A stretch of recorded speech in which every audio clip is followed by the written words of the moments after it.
Welcome children. आज हम लोग पढ़ेंगे गुटका या ब्रह्मोत्थ पर्वत के बारे में। गुटका पर्वत को हम लोग इंग्लिश में कहते हैं ब्लॉक माउंटेन या हॉर्स्ट। ठीक है, देखो मैंने यहाँ पर एक चित्र बनाया है। ये क्या है, आपका रॉक का लेयर्स है। ये एक फर्स्ट लेयर है, चट्टानों का जो लेयर होता है ना, परत, और ये सेकेंड लेयर है, ये थर्ड लेयर है। अब ये जो मैंने एरो बनाया है, तीर बनाया है, ये क्या है, आंतरिक बल के दिशा को दिखा रहा है। ठीक है, ऐसा है, देखिए एक बल इधर दाईं की ओर जा रही है, एक बाईं की ओर जा रही है। तो ऐसे दो बल जो दो विपरीत दिशा में जाते हैं उसको हम लोग क्या कहते हैं, तनाव बल। ठीक है, तो इस तनाव बल के चलते क्या हो रहा है, देखिए इस चट्टान का जो परत है उसमें क्या पड़ रही है, दरार पड़ रही है। और दरार पड़ने से क्या हो रहा है, उस दरार से एक भाग नीचे की ओर धंस जा रहा है। तो जो भाग नीचे की ओर धंस जा रहा है वो तो नीचे हो गया, जो ऊपर रहा तो वो ऊंचा दिखेगा। ठीक है, तो उस ऊंचे भाग को हम लोग क्या कहते हैं, भ्रंश पर्वत या गुटका पर्वत या भ्रंशोत्थ। ठीक है, भ्रंशोत्थ ये भी कहते हैं। ठीक है, और यह जो नीचे धंस गई इसको हम लोग कहते हैं दरार घाटी। जिस लाइन के सहारे, जिस रेखा के सहारे ये नीचे की ओर धंस जाती है, उस रेखा को हम लोग क्या कहते हैं, भ्रंश कगार कहते हैं या स्कार्प कहते हैं। फॉल्ट, ये क्या है, आपका दरार है, फॉल्ट। ठीक है, दरार या फॉल्ट है, तो इसको हम लोग भ्रंश कगार कहते हैं या फॉल्ट स्कार्प कहते हैं। ठीक है, फॉल्ट स्कार्प कहते हैं। ठीक है, तो हम लोग दरार घाटी और क्या देखें, गुटका पर्वत। ठीक है, तो गुटका पर्वत की परिभाषा क्या हो गई, तनाव के कारण जब चट्टानों के परत में दरार पड़ जाती है और उस दरार के सहारे कोई भाग अगर नीचे धंस जाता है तो ऊंचे उठे भाग से जिस पर्वत का निर्माण होता है उसको हम लोग भ्रंश पर्वत कहते हैं। ठीक है, अब उदाहरण देख ले। उदाहरण के लिए देखिए, यूरोप में है हार्च पर्वत है, ब्लैक फॉरेस्ट पर्वत है, वासजेस पर्वत है। उत्तरी अमेरिका में सियारा नेवाडा है। भारत में आपका सतपुड़ा है, विंध्या है। ठीक है, तो ये सब क्या है, आपका गुटका पर्वत का उदाहरण है।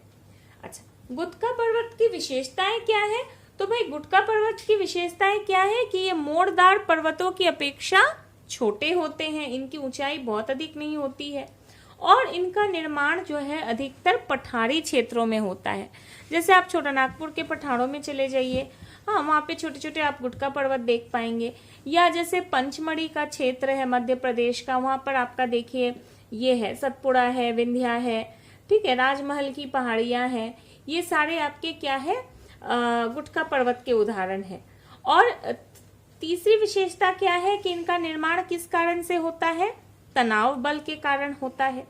चौथी इनकी विशेषता क्या है कि चट्टानों में दरार पड़ने से इनका निर्माण होता है। दरार बहुत जरूरी है, दरार नहीं पड़ेगी तो कोई नीचे धंसेगा नहीं और ना ही कोई ऊपर रह जाएगा। ठीक है, तो दरार पड़ना बहुत जरूरी है। पांचवी विशेषता क्या है कि दो भ्रंश पर्वतों के बीच में एक दरार घाटी होता है।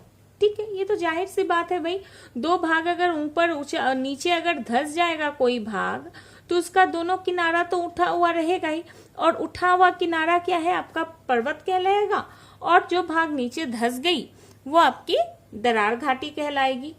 छठी विशेषता ये है कि इनकी ऊपरी हिस्सा क्या है, चिपटी होती है। देखिए सपाट है, ऊपरी हिस्सा चिपटी होती है, सपाट होती है।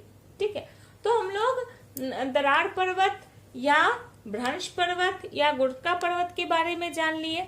अगला पर्वत जो हम लोग देखेंगे वो हमारा लास्ट पर्वत में हम लोग लास्ट इसको पढ़ेंगे, वो है अवशिष्ट पर्वत या रिलिक्ट माउंटेन। ठीक है, अवशिष्ट, जैसे देखो बच्चों नाम से ही पता चल रहा है, अवशिष्ट मतलब बचा खुचा। देखो मैंने यहाँ पे एक चित्र बनाया है कि पहले ये ऊंचाई था पर्वत की, जो मैंने डॉटेड लाइन से बनाया है, ठीक है। बाद में हवा, पानी, आंधी, इससे क्या हुआ, इसका अपरदन होता गया होता गया होता गया, इरोजन होता गया। अब इसकी ऊंचाई जो है देखो कितना कम हो गई है। धीरे धीरे अगर ये और अपरदन होता जाएगा तो एक पठार जैसा सपाट बन जाएगा, और अपरदन होता गया तो मैदान जैसा बन जाएगा, ठीक है। तो वैसे पर्वत जो जिनका मान लीजिए अपरदन होते होते होते होते जो बचा कुचा हिस्सा रह गया है, उनको हम लोग अवशिष्ट पर्वत कहते हैं, ठीक है। इनको हम लोग अनावृत पर्वत भी कह सकते हैं। उदाहरण के लिए भारत में जैसे अरावली है, यूरोप में यूराल पर्वत है, ये काफी पुराने हैं, बहुत पुराने हैं, ठीक है। अरावली पर्वत, ऐसा हम लोग कहते हैं कि अरावली एक मोड़दार पर्वत है, ठीक है। तो पहले अरावली की ऊंचाई अधिक हुआ करती थी, तो अरावली में क्या होता गया, अपरदन होता गया होता गया होता गया, और अपरदन होते होते होते होते वो क्या हुआ, उसकी ऊंचाई घट गई, और अब वो क्या है, एक अवशिष्ट पर्वत के रूप में बचा हुआ है, ठीक है। अच्छा, तो अवशिष्ट पर्वतों की विशेषताएं क्या होंगी कि इनके ऊपरी हिस्से क्या होंगे, चपटे हैं या गोलाकार है, नुकीले नहीं होते हैं। ऊपरी हिस्से क्या है, या तो चपटे हैं या गोलाकार है, ठीक है। अच्छा, और क्या हो सकता है, ऊंचाई अधिक होगी कि कम होगी, ऊंचाई कम होगी, ऊंचाई तो घट जाती है, ऊंचाई कम है, हाँ। और इनका ढाल क्या है, अधिक है कि कम है, कम है, ढाल कम है। और क्या कारण क्यों बनते हैं, अपरदन या अपक्षय के कारण बनते हैं। अपक्षय नहीं कहेंगे, अपरदन ही कहेंगे। अपरदन के कारण क्या होता है, इनका निर्माण होता है, ठीक है। तो इस तरह से हम लोग देख लिए कि क्या जो है अवशिष्ट पर्वत कैसे बनते हैं।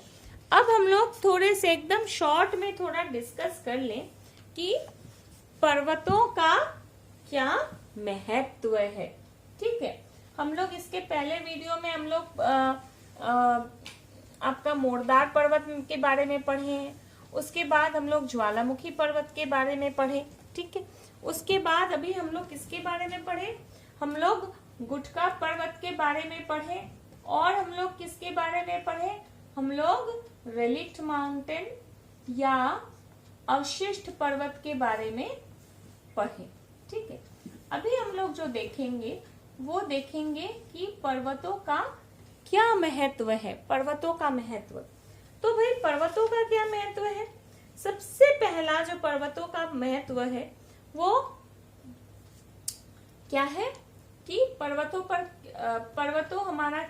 जो हमारे क्या करते हैं, वो हमारी एक प्राकृतिक सीमा बनाती है, ठीक है, प्राकृतिक सीमा, ठीक है। जैसे हम लोग बोलते हैं हमारे उत्तर में क्या है, हिमालय है, तो हिमालय पर्वत क्या करती है, हमारी एक प्राकृतिक सीमा बनाती है, नेचुरल बॉर्डर बनाती है, ठीक है।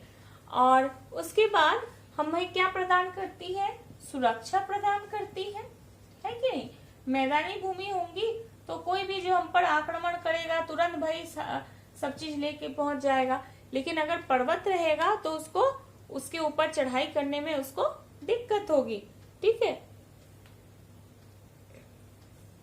इसीलिए देखो कश्मीर को लेकर के विवाद है, कश्मीर में पहाड़ है, पर्वत है, वो हमारा सीमा है, तो पाकिस्तान चाहता है कि भाई उसको ले ले, तो उसके बाद क्या है, प्लेन लैंड है, समतल भूमि है, वो आराम से भारत पर कब्जा कर पाएगा, ठीक है। तो ये सारी बातें होती हैं, सुरक्षा के दृष्टिकोण से भी महत्वपूर्ण है, ठीक। फिर क्या है, पर्वत जलवायु पर प्रभाव डालता है। जलवायु पर प्रभाव कैसे भाई जलवायु पर प्रभाव डालता है, क्योंकि जो आपकी नम हवाएं होती है, इसके पहले आप लोग पढ़े हैं, नम हवाएं होती है वो क्या करती है, पर्वत से धक्का खाती है तो पवनाभिमुख साइड में क्या करती है, बारिश